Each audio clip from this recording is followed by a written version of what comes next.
day, and so we're back with some more transactional writing pieces, and today we're going to look at the dialogue, the interview, which is quite similar, as well as the speech. We've done dialogue since primary school, and so it is what they call the go-to topic. Students feel that they know how to write a dialogue, they feel very comfortable with it, and so inevitably if there's a dialogue in the question paper, and then they select it. But we need to be careful because sometimes there are also curveballs thrown in for this topic. So I'm just going to go over some of the general practices and the structure of a good dialogue. We obviously have the introductory sentence, which identifies a setting. It sketches a particular scenario, tells us where the characters find themselves, and perhaps sometimes we also mention how many characters there are. Please note, in the examination, the dialogue is expected to be carried out between 2 characters only. Do not include a third and a fourth character. We also know that once you've established your setting, your scenario, you start with your topic immediately, and you write the name of the person on the left-hand side.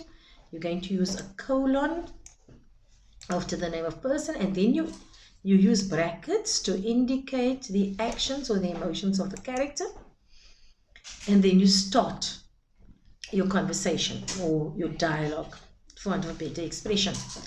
So in the example that we have here, we have Layla, there's a colon, taking off a jersey in brackets. Damn, it's hot.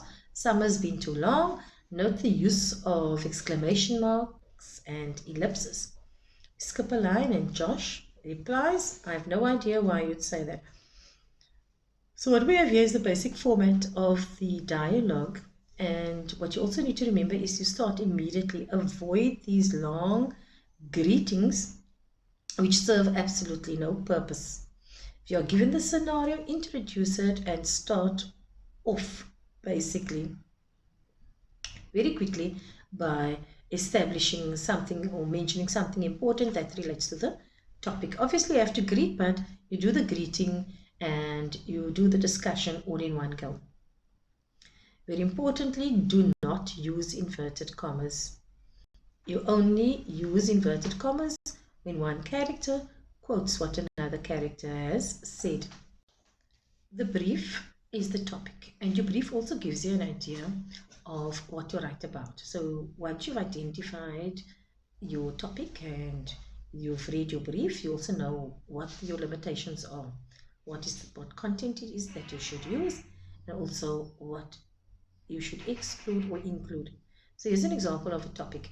You have just heard that your mother has a terminal illness. Write the conversation wherein you share this news with a close friend. So the conversation is between yourself and a close friend, and it deals with the issue of your mother having a terminal illness. If you are given a picture, for example, then you assess the mood and the appearance of the surroundings as well as the subjects, and that will give you a hint of some of the issues that you could possibly mention in your dialogue. So whatever is in the brief must be included in the dialogue and feature prominently. Take, for example, the topic below. Write the conversation between any 2 people in the picture. If we examine the picture holistically, we see that there are about 2, 4, 6, 8, 9 individuals. There is the cameraman who's holding up his hand, maybe shouting instructions. We see a little girl in the background clinging onto a father or a male figure who's holding a mug up aloft. We see a woman in a yellow dress.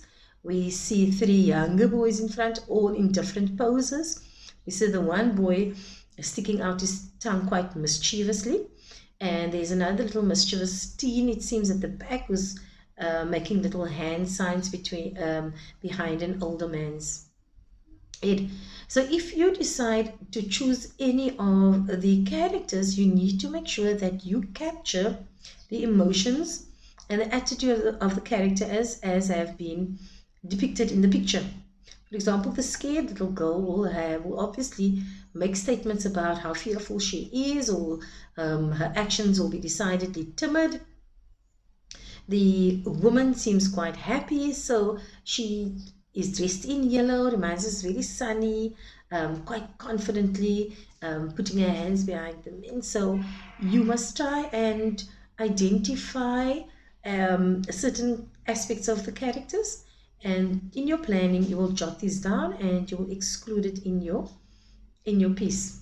You can do this in the introduction, or when you state your setting, when you describe your setting, and then carry this through in the dialogue itself.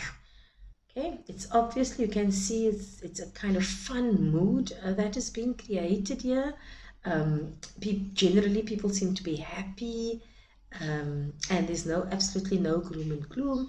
The photographer might seem a bit frazzled because everybody is kind of doing their own thing. So make sure, try to be creative. Don't give a run-of-the-mill kind of story, because then you're only pitching at moderate. You want to pitch at the skillful level, and also at the exceptional level. So what is the marker looking for in a dialogue, or a good dialogue for that matter, is realism. The dialogue must sound natural and must not seem stilted or contrived. The diction and the choice of words and the tone of the characters must reflect reality. For example, two friends having a conversation will probably not use formal English. They'll probably use smatterings of colloquialisms, etc., while they're conversing with each other. One also wants to see that there's effective characterization, that each character has an authentic voice or personality, and this should be reflected in the individual speech patterns. There should be a balance of the dialogue so that both speakers can contribute equally. Do not force your conclusion. A conversation does not have to end with compromise or agreement. People can disagree. And although somebody might say, yes, although I don't agree with you, let us just close this discussion now, because I don't think we are going to get any further with this. There is still closure, although there is not agreement necessarily. If you're looking at realism, for example, we're saying it must sound natural. When people generally talk, there are interruptions, so one character can possibly interrupt another character. So we can all have all those kinds of things. Remember, it is not the interview which is far more structured. The interview and the dialogue are very similar. The same conventions basically apply. We have to have characters, and you have the name of the character on the left hand side, the colon, and the character speaking. But there are also distinctive differences. In the interview, you do not have to include stage directions or emotions of the characters.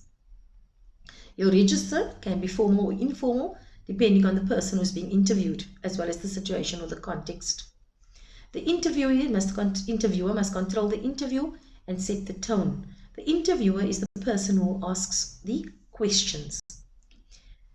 Give your speakers names and surnames, and try not to refer to them as simply him and me or her, but give them a name and surname.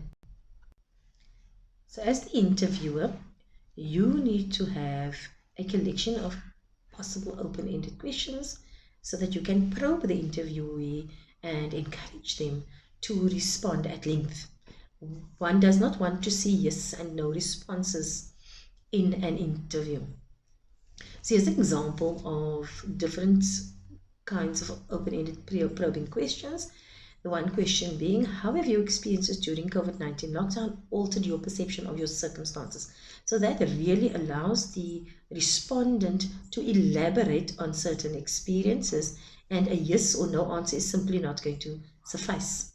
Another question, it is also open-ended. For example, if you had advice for teenagers who are going through the same challenges as you, what would you say to them? And obviously, because this is an interview and it is said it's done often generally on a public platform, you would expect your respondent to elaborate on issues that you have asked them about in the question. So you're going to ask what advice and challenges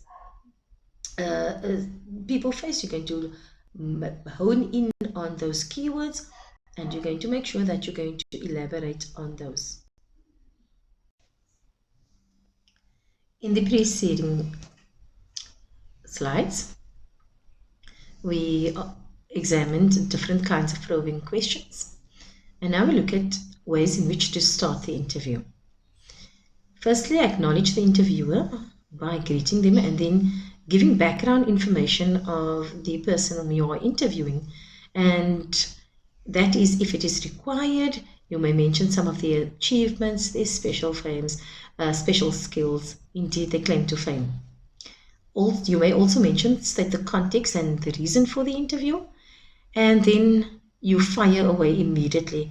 Now, I want to use that expression reservedly, depending on the nature of the interview. In some interviews, you will have interviewers who can be quite controversial and might want to challenge interviewees. You need to decide what the tone is and the mood is that you're going to set for your interview, based obviously on the context that is given to you within the question itself.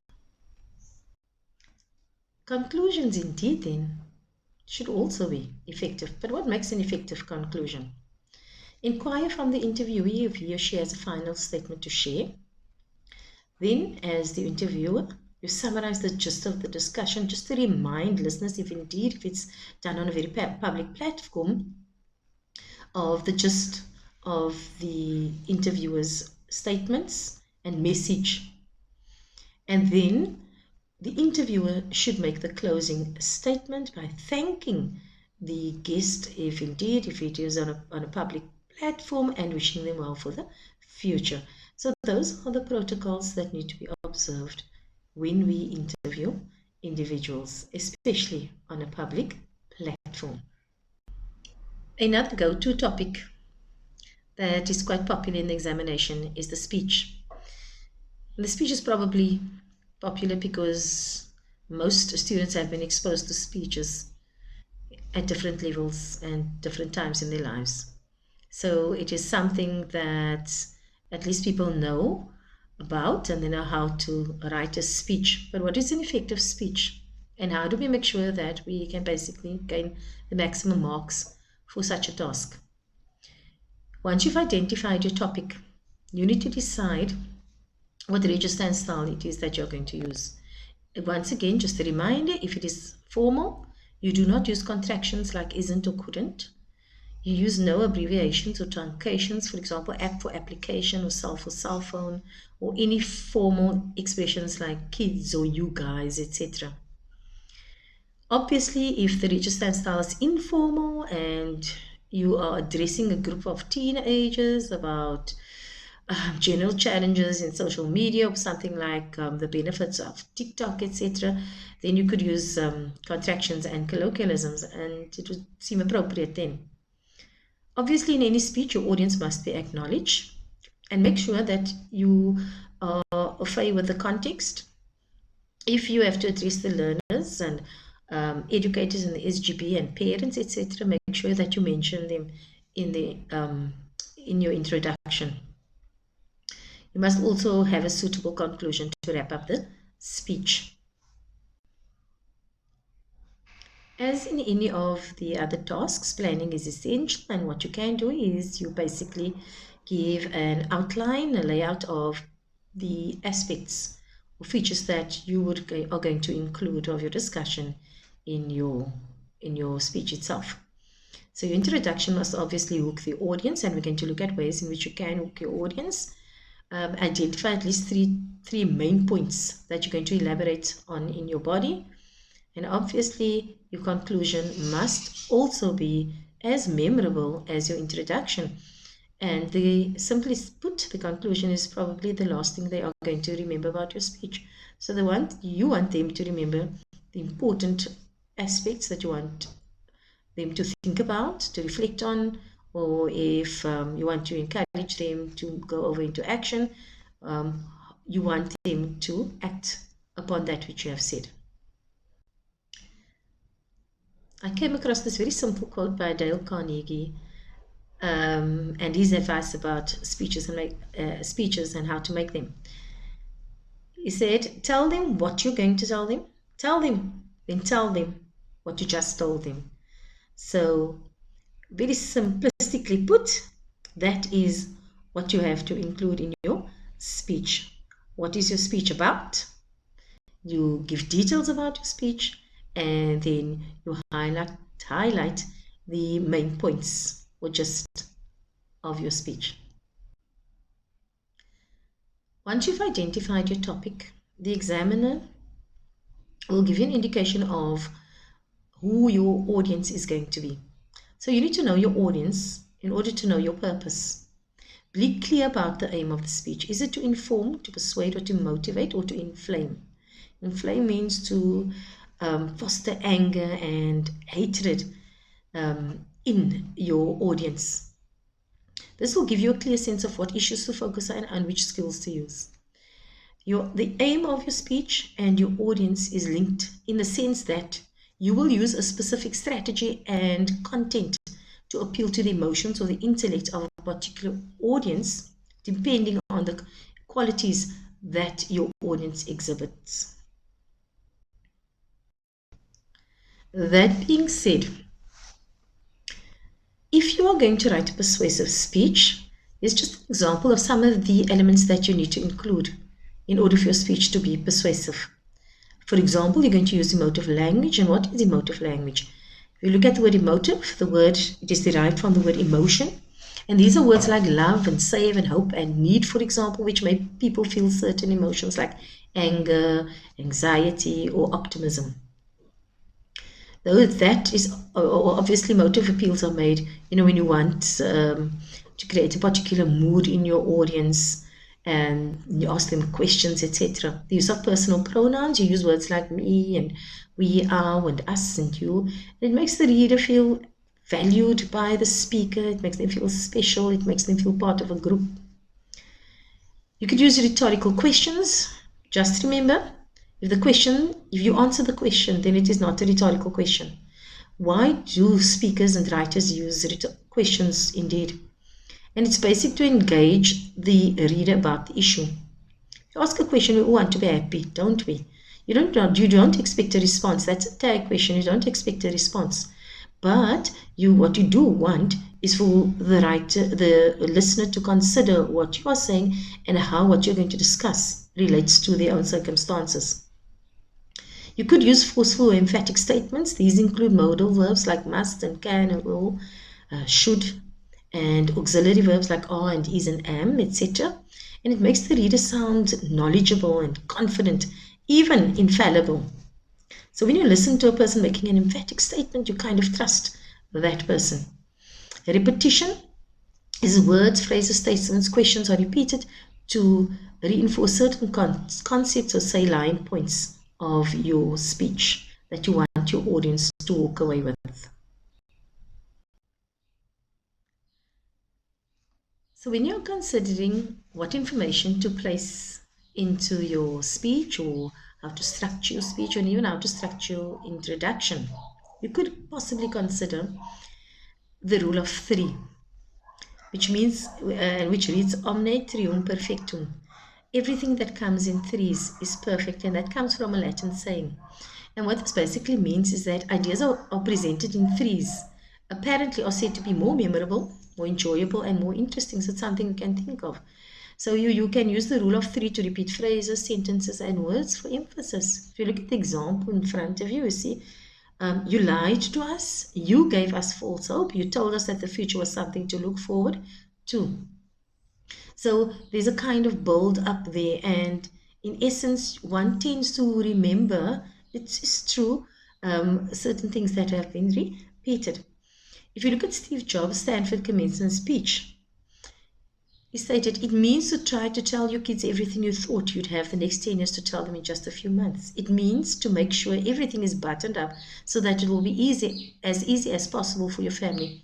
It means to say your goodbyes. And so you can see it's quite a poignant speech. And we know that Jobs passed away a few years ago. And the repetition of it means and it means kind of it grasps the reader's attention, and what the statements that he's making is quite emotive, and so you will pay attention, and especially the last sentence is quite short, and the word goodbyes will obviously stand out for your listener. We've looked at the rule of three, and you can use the rule of three when you want to introduce your topic. You can use it in the body when you've identified three salient points to discuss in your body. We also know that when people make speeches, the introductions are absolutely crucial. And it is here where we hook an audience. You can quote something meaningful. You can make a bold or controversial statement. Here's an example of the introduction by young Greta Thunberg. And if you look at the information, it's quite obvious who she is, because she states it very clearly. Now, she says, "My name is Greta Thunberg. I'm 16 years old. I come from Sweden, and I speak on behalf of future generations." And so note the short emphatic statements. She mentions a name because she addresses members of parliament, and as a 16-year-old from Sweden, obviously people don't know her because she's not famous. She's basically an ordinary teenager, but who is addressing a very powerful audience on important issues that the world is facing. She uses an emphatic tone, and here we have a 16-year-old who sounds so amazingly confident, who's going to obviously address this respected audience of older men, and the majority of them are males, about environmental issues. The audience will obviously be keen to hear what the 16-year-old has to say about the future. And please note, do not ever start your speech with the words, "I am standing here today." Nobody is interested really in who asked you to make the speech, so don't make a statement, "The principal asked me to make a speech here today," or "I am making a speech about." So do not start any of your speeches with those words. It is utterly boring and absolutely mundane. You're going to lose your audience and they're going to fall asleep before you've even started.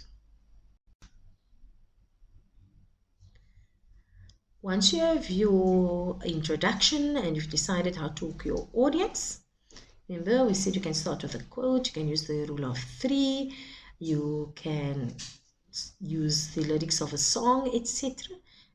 Or you can start with a question.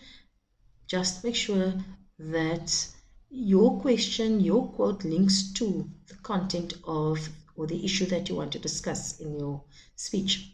Identify at least 3 or 4 aspects of the topic that you wish to focus on and separate these into different paragraphs. Then you use statistics and quotes and examples and anecdotes to populate each paragraph. It's similar to your discursive and argumentative essay structure, where we use the statistics, the evidence, the case studies to justify your opinion. At some point, okay, organize your main points in a logical order. For example, are you going to use your strongest argument first, or are you going to use your weakest argument first and move towards a kind of climax? You should make that decision because it depends on your audience and the message it is that you want to get out there. Summarize or repeat or emphasize each point at the end of each paragraph in a very short sentence. Remember, this is oral. Your audience is listening to you, and often there's nothing that has been written down, so you need to use aspects of the oral tradition to get that information across. Use transitional words to show a progression of ideas. For example, first and foremost, alternatively, subsequently, consequently, ultimately, in conclusion, etc. These are those logical connectors we discussed in essay writing. Just a recap. When you are writing the body of your essay, make sure that the examples and evidence you use not only strengthens your arguments, but it is give examples which your audience can relate to. You do not want to lose your audience because ultimately you want to convey an important message to them. So how do we conclude and wrap up effectively? Reinforce the main idea or gist of your message. You can do it in the following way. Repeat a question, make an emphatic statement, link the introductory statement for clarification, or make a call to action. Throughout Greta Thunberg's speech, she poses the following questions. Is my microphone on and can you hear me? So at various points, there are similar questions to this which she poses. At the end of her speech, she actually makes the following statement. I hope my microphone was on. I hope you could all hear me. So obviously that was said kind of tongue in cheek, and she's saying to her esteemed audience, you need to hear I had something important to say to you. And obviously if you do not listen to me, there are dire consequences that you are going to face. And by using the words hear, she is also saying you shouldn't just hear me, but you should actually listen to the message which I am conveying. And so how do we end? Repeating a question, emphatic statements, and linking to the introductory statement. As you've noticed, repetition for effect seems to be a very useful tool to use in concluding statements. You are going to be given an opportunity to practice. Complete a plan, brainstorm if you wish, whatever other platform you use or structure you use for planning for the speech below. The topic is as follows. During this period of uncertainty brought upon by the COVID-19 pandemic, levels of anxiety and stress among grade 12s have been on the increase. You have been tasked by the principal to motivate the group and allay their fears. Write out your speech. Go back to these slides and have a look at some of the salient points that I've made. Remember, hook your audience. Use the rule of 3 effectively when you want to reiterate some key points. In your body, make sure that you have 3 or 4 main points that you are going to use to convey this information to your audience. What is your purpose? Is it going to be to motivate? In this case, it is motivational and inspirational. And so you need to use some of those persuasive techniques that have been identified. Once you have identified the key points you want to focus on, you also make sure that you cite examples that your audience can relate to. If it's a group of teenagers, you will use case studies of other teenagers who have gone through similar experiences so that they feel an affinity for what that person is going through, and that by using that example, they could possibly say to themselves, well, if that person experienced this and I'm experiencing it, then obviously, you know, the whatever outcome there was for that individual, the same will apply to me. You have had the opportunity to do some planning. Indeed, if you have experienced a kind of problem to get you started, you could use the following blueprint. Could start with a question in your introduction, a statement or a quote. In your body, you have identified at least 3 key points. So in your second paragraph, you can outline your fears and pose certain questions about those fears. In paragraph 3, you can rebut some of the evidence or statistics mentioned in paragraph 2. And then in paragraph 4, you identify coping mechanisms. Why you need to rebut some of the evidence or statistics in the paragraph is to make people feel that they are going to be able to cope under the strain of the circumstances that they are experiencing, and that there is some hope. Identifying coping mechanisms, for example, you're saying to people, yes, there is hope. In paragraph 3, you say, yes, there's hope. In paragraph 4, you're saying, and this is the way in which you can achieve your goals and become more hopeful and survive this pandemic. And in conclusion, you could pose a question and then or repeat certain questions and repeat some key points that have been mentioned. Good luck with writing your speech.